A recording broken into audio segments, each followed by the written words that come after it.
Megjöttek Kistokajba a prémium fonatfüzek, amelyekkel nagyon figyeltek, hogy a 4-es szoros fonás az nem csak a tetején és a közepén, hanem ráadásul még itt az alján is megmaradjon, és ezáltal egy tökéletes és szoros növényt alkotva, tehát ez nem jön ki a földből, hogyha felemeljük, ez így teljesen stabil marad a teljes növény. Ezek a 160 cm-es méretek, ezek most februárban akciósan 10 000 forintba kerülnek, tehát ezek minőségű prémium fonatfüzek. Ebből van 180 cm magas is,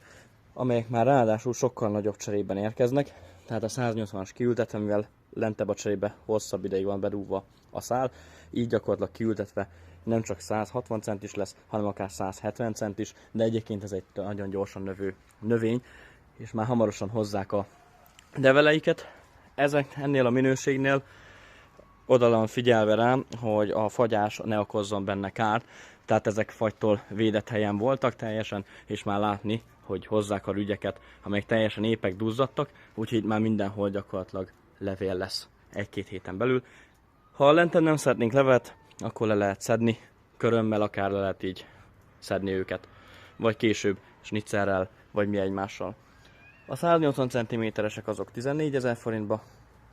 vagy 12 000 forintba, a 200 cm-esek kerülnek 14 000 forintba, és már csak ennyi van belőle. Úgyhogy gyertek, vigyetek, ezek teljesen épek, ellenőrizhetőek szépen, hogy már jönnek a levelek, barkásodnak, úgyhogy ezek nem szenvedtek fagykárat, nem kell aggódni amiatt, hogy nem fog kihajtani.